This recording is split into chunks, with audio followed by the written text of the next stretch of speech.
नमस्कार, फिर पैसा बोलता है में आपका स्वागत है। मैं आनंद श्रीनिवासन। आज मार्केट जब खुली 95 पॉइंट ऊपर खुली है, 95 पॉइंट्स ऊपर है। अभी भी वही है जब मैं बात कर रहा हूँ आपसे। ब्रॉडर मार्केट में प्रेशर है, ब्रॉडर मार्केट में मंदी है। स्मॉल कैप और मिड कैप जब मैं देख रहा था वीकनेस थी, तो कल और परसों भी वीकनेस थी, लेकिन मेन मार्केट ऊपर है। कल जो हुआ वो बैंक्स प्रेशर में थी, लेकिन फार्मा और आईटी ने मार्केट को ऊपर रखा।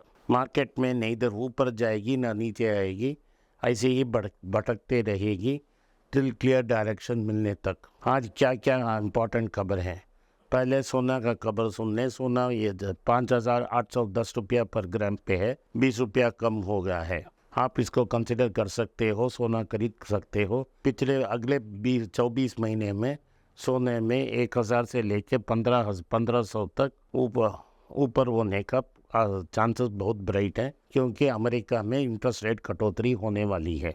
जब अमेरिका में इंटरेस्ट रेट काटे जाएंगे तो सोने का दाम ऊपर जाएगा।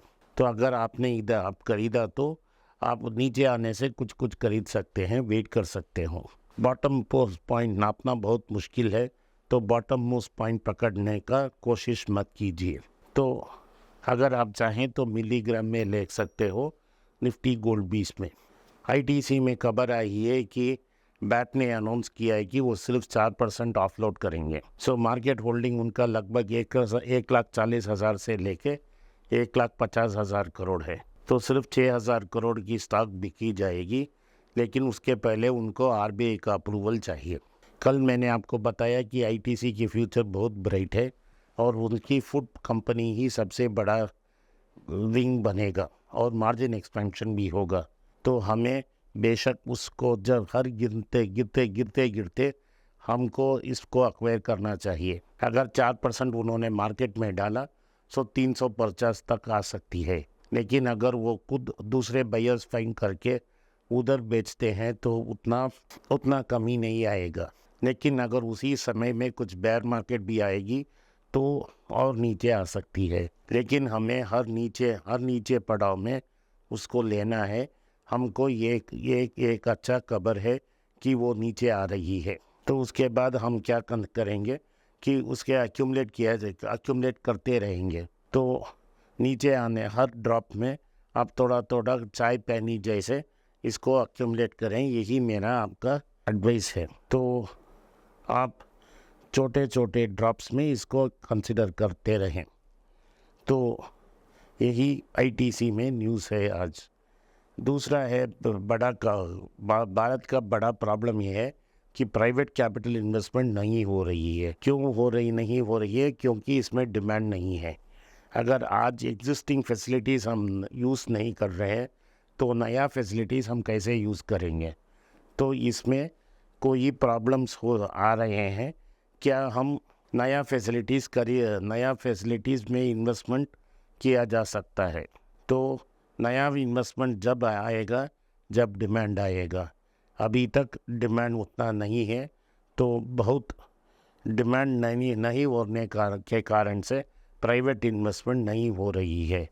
सिर्फ गवर्नमेंट कैपेक्स से ही और गवर्नमेंट और प्राइवेट कंजम्पशन के कारण ही हमारा इकोनॉमी ऊपर चल रही है। टाटा का एक सब्सिडरी है टीआरएफ, जिसको टाटा स्टील ऑब्जर्व करने वाला था, लेकिन उन्होंने ऑब्जर्व नहीं की, क्योंकि उस कंपनी में टाटास ने बहुत ज़्यादा पैसा टाटा स्टील ने डाला और ऑर्डर्स के साथ सपोर्ट किया और उस कंपनी का टर्नअराउंड हो गया। तो ये कंपनी अब 13 साल की लाइफ टाइम हाई में है। हम इसको कंसिडर नहीं करेंगे क्योंकि हम टाटा स्टील को ओन करते हैं। अगर हम टाटा स्टील के ओनर हैं, हम इस कंपनी के भी इनडायरेक्टली ओनर हैं। तो इस कंपनी में अलग इन्वेस्ट करने का कोई ज़रूरत नहीं है। तो जो भी लाभ आपको इस कंपनी में की राइस से हो रही है वो टाटा स्टील में भी मिल सकती है। लेकिन ये एक फंटास्टिक टर्न अराउंड स्टोरी है, तो हमको इसमें ख्याल रखना चाहिए कि प्रमोटर हो जैसा कि एक सिक कंपनी में पैसा इन्फ्यूज़ करके उसको टर्न अराउंड स्टोरी में बदलें। हीरो मोटर कॉर्प की रिज़ल्ट आई है। हीरो मोटर कॉर्प की रिजल्ट बहुत शानदार थी, लेकिन उसके बावजूद भी मार्केट में उनका कल मंदी था। इसका कारण ये है कि ओवरऑल मार्केट शेयर उनका गिरती जा रही है अब लगभग 41% मार्केट शेयर उनकी है। मार्केट शेयर गेन कर रही है होंडा मोटरसाइकिल्स, टीवीएस और बजाज। तो इसके कारण ही मार्केट में ये वह गिरावट है। उनकी कई लॉन्चेस थी, सम लॉन्चेस सक्सेसफुल थे, सम लॉन्चेस सक्सेसफुल नहीं थे। सो सक्सेसफुल लॉन्चेस को देखना है, अनसक्सेसफुल लॉन्चेस को हमको छोड़ना है।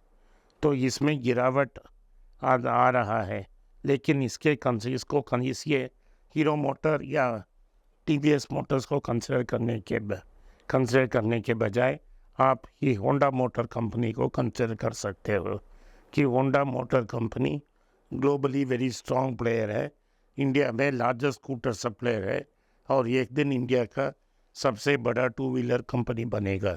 तो हम होंडा या हीरो या टीवीएस के बदले होंडा मोटर कंपनी को कंसिडर कर सकते हैं। ये only based on Indian market में उनका परफॉर्मेंस को देखते हुए। कार में भी अभी भी वो फाइट में हैं, 6 या 7 स्थान पे हैं, लेकिन स्टेडीली कार तो उनका बिक रहा है। तो हम होंडा मोटर कंपनी को कंसिडर कर लेंगे अगर आपको ऑटोमोबाइल में एक्सपोजर चाहिए तो। और अब न्यूज़ आया है कि ओला इलेक्ट्रिक अपनी आईपीओ की तरफ पुश कर जा रहा है। इसको आपको कंसिडर मत नहीं करना चाहिए, क्योंकि कंपनी की फाइनेंशियल्स ठीक नहीं है, कंपनी में सेवरल गवर्नेंस इश्यूज हैं, प्रोडक्ट में सेवरल इश्यूज हैं। सो और जो सेल्स उन दिखा रहे हैं उसमें तो ये नई टेक्नोलॉजीज़ उनका पेरेंट कंपनी और इस कंपनी में ट्रांजैक्शन में 12,000 स्कूटर 3 महीनों में उन्होंने ये नई टेक्नोलॉजीज़ को भेजा। ये इस पॉकेट से इस पॉकेट में ट्रांसफ़र करने का बात है, तो उसको हम कंसीडर नहीं करेंगे, क्योंकि वो खुद का सेल्स है। जैसे टाटा मोटर ने टाटा स्टील को बेच दिया और उसको सेल्स में दिखा दिया, वैसे कर रहे हैं।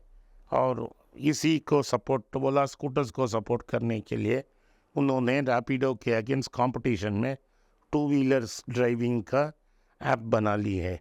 ना ओला मेन कंपनी प्रॉफिटेबल है, ना ओला इलेक्ट्रिक प्रॉफिटेबल है। अभी स्कूटर्स भी ठीक से नहीं बना रहे हैं, आज वो कार्स की बात कर रहे हैं। तो आप इस आईपीओ को स्किप करें। इंटरनेशनल न्यूज़ में ये न्यूज़ आई है कि एनवीडिया का टर्नओवर मार्केट कैप अमेज़ॉन से बेहतर हो गई है और अमेज़ॉन से बेहतर है। पिछले साल कुछ मंदी में था, सिर्फ 8-10% ऊपर जा रहा था, लेकिन इस साल के बिगनिंग से एनवीडिया की मार्केट प्राइस ऊपर जाते रही है और इसकी मार्केट कैप $1.78 ट्रिलियन तक पहुंच गई है। ये बूम का संकेत है। क्या ये रहेगा मुझे पता नहीं, अभी ये तो बबल में है। हमको आज इस प्राइस में कंसिडर नहीं करना चाहिए।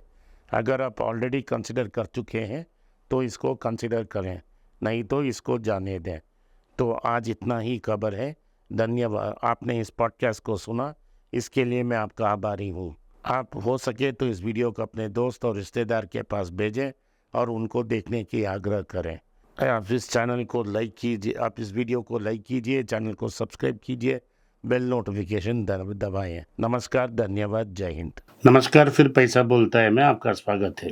इस फरवरी के अंतिम हफ्ते मैं दुबई में हूँगा। जो मुझे दुबई में मिलना चाहे, 24 और 25 फरवरी में मैं दुबई में इवेंट करने वाला हूँ। जो भी दुबई, अबू धाबी, शारजा और अन्य एमिरेट्स में हैं और मुझे मिलना चाहते हैं वो मुझे मिल सकते हैं।